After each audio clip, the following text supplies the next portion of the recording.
हमने फिल्मों में तो ऐसे कई लोगों को सरवाइव करते देखा है, पर असल जिंदगी में बहुत कम लोग ही ऐसे हालात में मौत को हरा पाते। लेकिन जोस साल्वाडोर अल्वारेंगा दुनिया का एकलौता शख्स है जो 438 दिनों तक समंदर में खोया रहा पर जिंदगी की जंग नहीं हारा। तो आउटलुक डायरी में आप सबका स्वागत।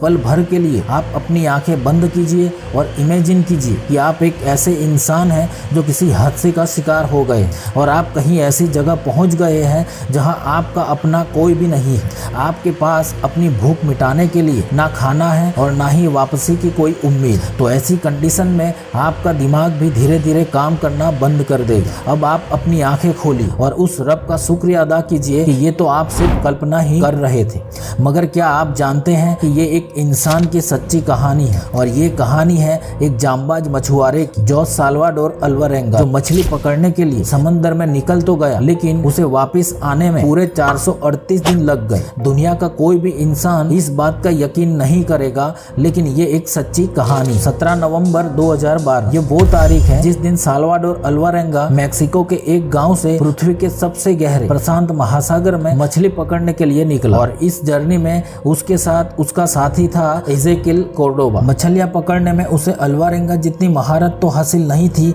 मगर वो मछलियां पकड़ना सीख रहा था। अब अल्वारेंगा के हिसाब से उसकी ये यात्रा करीब एक दिन तक ही चलने वाली थी, इसीलिए उन्होंने सिर्फ एक दिन का खाना और कुछ जरूरी चीजें ही साथ में ले रखी थी। तो अपनी इस यात्रा के दौरान उन्होंने ब्लैक टिप शार्क और सेलफिश मछलियों को पकड़ने का प्लान बनाया था और सब कुछ योजना के अनुसार ही शुरू हुआ था। मगर तभी एक खतरनाक तूफान ने अपनी दस्तक दे दी। भारी बारिश और तेज हवाओं के कारण उसे खतरे की चेतावनी मिल चुकी थी। इसके बावजूद वो अपनी सिंगल इंजन वाली टॉपलेस बोट के सहारे आगे बढ़ते रहे, लेकिन उनका ये रिस्क उन्हें बहुत भारी पड़ा। 5 दिन तक चलने वाला ये तूफान उन्हें पृथ्वी के सबसे बड़े और गहरे समंदर पैसिफिक ओशन में बहा ले गए। जिस वायरलेस रेडियो से वो मदद मांग सकता था वो भी अब नष्ट हो चुका था और बोट का वजन कम करने के लिए अल्वारेंगा ने 500 किलोग्राम वजन के बराबर की अपनी सारी मछलियां समंदर में फेंक दी ताकि बोट तैर सके।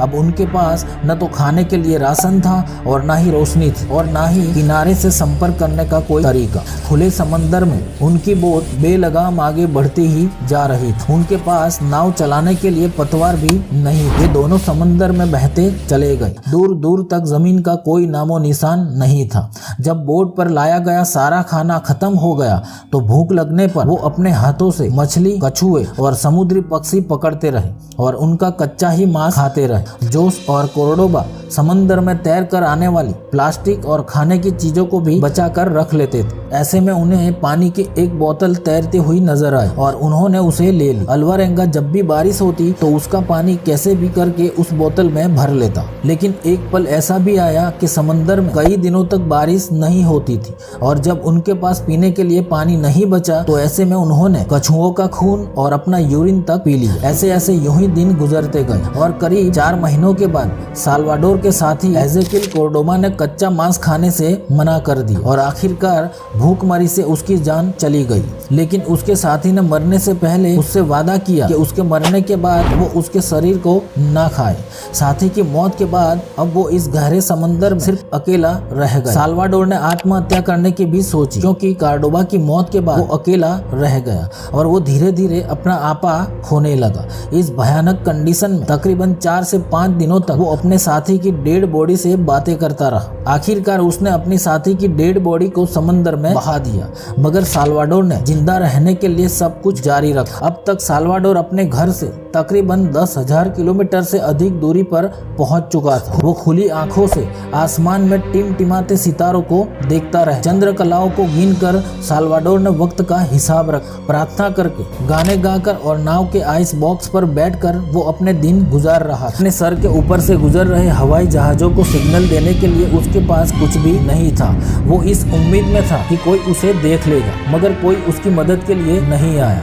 आखिरकार 30 जनवरी 2014 का वो दिन आया। 438 खौफनाक दिनों के बाद अल्वारेंगा ने कुछ दूरी पर पहाड़ों को देखा। ये मार्शल आइलैंड का एक छोटा सा कोना था। जैसे ही उसने जमीन को देखा तो फौरन बोट से छलांग लगाकर पानी में कूद गया और तैरकर किनारे पर आ गया। आखिरकार वो जमीन पर आ चुका था। किनारे पर पहुंचकर जैसे ही वो खड़े होने की कोशिश करता तो वो गिरकर बेहोश हो जाता। बस फिर कुछ ही देर में वहाँ के स्थानीय लोगों की उस पर नजर पड़ी और वो उसे अपने घर लेकर आए। उसके बाद उन्होंने वहाँ के कुछ अधिकारियों को अल्वारेंगा के बारे में सूचना दी। पुलिस जब मौके पर पहुंची तो उन्होंने देखा कि अल्वारेंगा के टखने सूजे हुए, उसकी आंखों की रोशनी बहुत कम हो गई थी, वो मुश्किल से चल पा रहा, उसके बाल किसी झाड़ी की तरह उलझ गए। लिहाजा उन्हें लगा कि साल्वाडोर अल्वारेंगा के साथ किसी ने बर्बरता की, जबकि सच कुछ और ही था। जब इसने अपनी सारी कहानी बयान की तो किसी को भी उस पर यकीन नहीं हुआ। फिर जब ये हकीकत दुनिया के सामने आई तो इसकी कहानी की इन्वेस्टिगेशन हुई और कई तरह की जांच की गई और हर जांच से यही पता चला कि अल्वारेंगा की कहानी एकदम 100% सही थी। अल्वारेंगा जब वापस अपने परिवार के पास लौटा तो सभी की आंखें खुली की खुली रह गई, क्योंकि सभी ने उसे मुर्दा ही मान लिया। सबसे ज्यादा खुशी अल्वारेंगा के माता पिता और उसकी 14 साल की बेटी फातिमा अल्वारेंगा को हुई। तो ये कहानी थी एक ऐसे आदमी की जो 400 से भी ज्यादा दिनों तक समंदर में रहा और अपनी हिम्मत के चलते जिंदा वापस लौट कर आ गया। साल्वाडोर अब मछली नहीं पकड़, समंदर के पास जाने में भी उन्हें डर लगता और वो धीरे धीरे 438 दिनों की जद्दोजहद को भुलाकर आम जिंदगी जीने की कोशिश कर रहे। इस सच्ची कहानी से बहुत लोगों को हिम्मत और हौसला मिलता कि चाहे कुछ भी हो जाए